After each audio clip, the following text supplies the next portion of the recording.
Tasawuf akhlak ini hadir sebagai jembatan agar tasawuf amali tidak selalu menyudutkan tasawuf falsafi. Imam Ghazali bukan menyudutkan tasawuf falsafi tapi menyelamatkan tasawuf. Maka di masa Imam Ghazali itulah lahirlah tasawuf amali atau dikenal dengan tasawuf sunni. Ya, Ustaz mengklarifikasi, pernah salah seorang ustaz pernah menyatakan bahwasanya tasawuf sunni lah yang dipegang, tapi beliau sebenarnya ngomong untuk menjadikan secara umum. Hati-hati. Ya, tapi bukan berarti beliau ngomong gitu memusuhi tasawuf falsafi, enggak. Ya, tapi adalah menunjukkan kepada jemaahnya yang banyak bahwa tasawuf sunni itu yang lebih aman. Karena kalau kita nggak paham bisa bertanya sama teman yang murid lainnya dalam tarekat. Gitu ya. Halo sahabat semuanya, salam giat.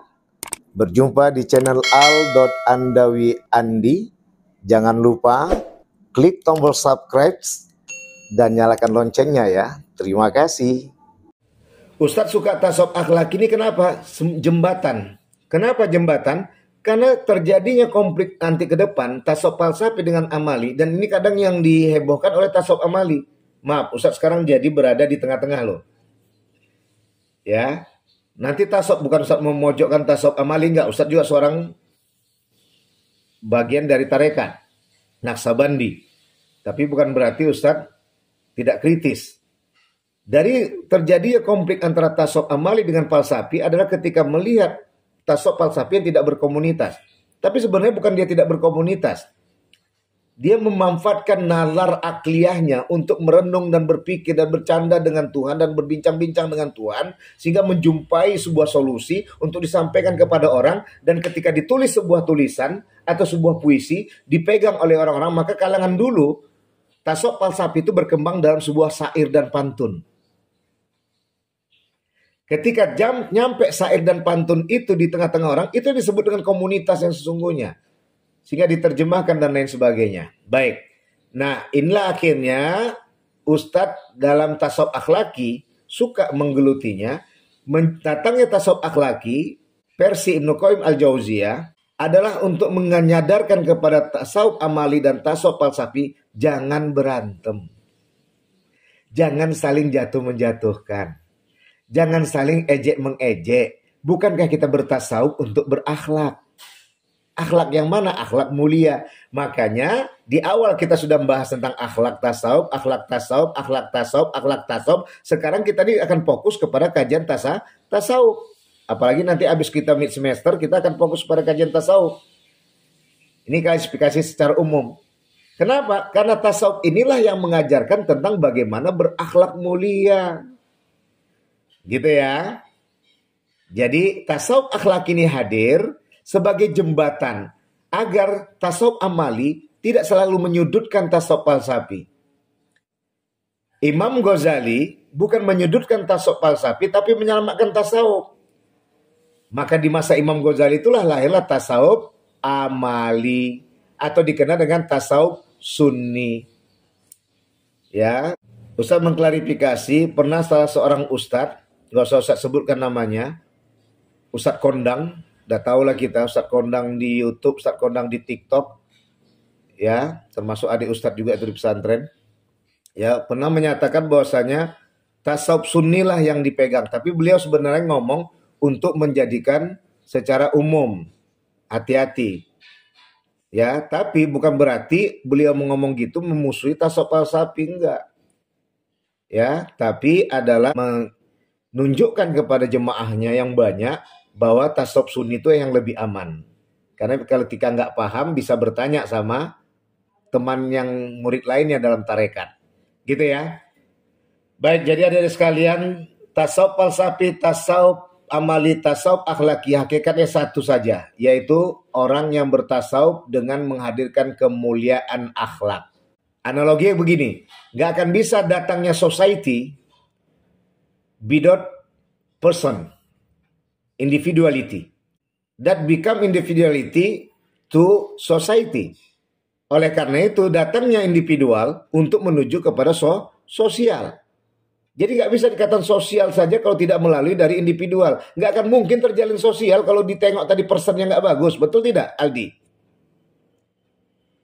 Tapi bukan berarti person tadi harus menyendiri. Dia akan menuju kepada sosial. Nah, ini disebut dengan keseimbangan. Itulah Islam menghadirkan keseimbangan. Baik, terakhir Rabi'atul Adawiyah. Ya, 4 menit lagi ya. Menarik tadi. Jadi adik-adik sekalian, sebenarnya Rabi'atul Adawiyah ini adalah akan menjadi objek utama yang akan Ustaz lakukan penelitian. Cuman waktu, biaya yang besar ini sangat membutuhkan. Dan Ustaz belum menjumpai itu. Hanya beberapa buku yang dalam terjemahan yang baru Ustaz dapat, tapi suatu saat kalau Allah berkehendak dengan daya dan kuasanya, Ustaz akan lakukan penelitian ini, akan menuju ke Damaskus untuk mencari sosok dari Rabi'atul Adawiyah. Kabarnya ada yang di Turki bukunya, ada yang mengatakan di India, ada yang mengatakan di Irak, ya, Damaskus. Maka oleh karena itu nanti ini akan menjadi penemuan. Jadi intinya adalah dari buku yang pernah Ustaz jumpa, terutama buku yang ditulis oleh Profesor Dr. Mulia di Kartanegara dan buku yang lainnya oleh Isa Daud juga, atau buku-buku tasawuf yang lainnya, semua menampilkan tidak luput dari kupasan ketika Rabi'atul Adawiyah dijadikan budak oleh seorang saudagar kaya. Simak betul-betul nih, ini belum ada bukunya nih. Masih di otak Ustadz nih, belum dibuat bukunya. Ya. Kaedah yang ditanyakan oleh Boni Raja adalah kaedah fikih. Ditambah hadis yang menjelaskan Waman raghiba an sunnati falaysa minni. Siapa yang tidak mengerjakan sunatku bukanlah bagian dari diriku. Inilah yang menjadi kata kunci utama para pembenci tasawuf, 1. Para pembenci Islam, 2. Para pembenci wanita yang akan menjadikan wanita cerdas, 3. Menjatakan nyata-nyata bahwa Rabi'atul Adawiyah telah berkhianat dengan kaedah keislaman. Alias apa? Tak menikah. Setelah ini maka orang tidak akan simpati kepada Rabi'atul Adawiyah, terutama perempuan. Sehingga perempuan-perempuan itu nanti tidak akan pernah belajar untuk cerdas dan tidak pernah belajar untuk aktif beribadah. Sehingga akhirnya tidak akan mempengaruhi anak yang lebih dekat dengan dia dan ujung-ujungnya anak tadi tidak akan terdidik untuk menjadi anak yang soleh dan soleha. Luar biasa kan? Jeleknya mereka yang membenci perempuan itu. Padahal Rabi'atul Adawiyah adalah sosok guru. Ustaz termasuk penggemar Rabi'atul Adawiyah. Dan Ustaz bisa dikatakan muridnya Rabi'atul Adawiyah. Walaupun beliau seorang wanita, beliau adalah guru Ustaz. Guru tentang cinta.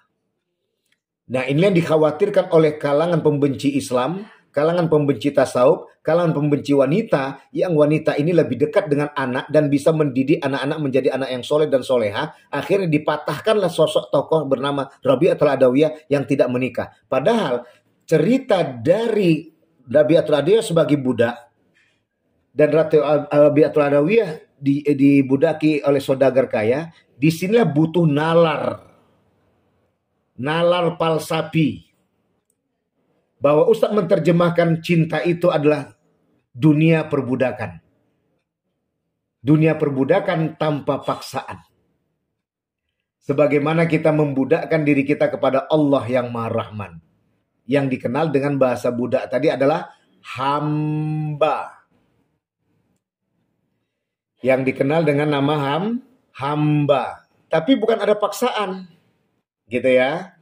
Nah, jadi oleh karena itu, untuk memahami siapakah sosok Rabi'atul Adawiyah, maka Ustadz katakan di dalam cinta itu, dunia cinta ada perbudakan. Tapi perbudakan bukan karena paksaan, tapi karena cinta. Sehingga kata mengatakan hebat kalilah cinta itu. Rela dia basah-basah untuk menjemput kekasihnya. Pada selama ini usahakan basah-basah dia mau. Mandi aja bisa dihitung dalam sebulan.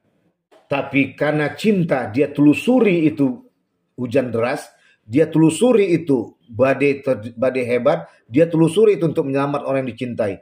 Orang akan mengatakan, hebat kali lah budak cinta itu. Bukan berarti budak tadi ini dipaksa. Paham maksud Ustaz kemana arahnya? Masuklah endingnya.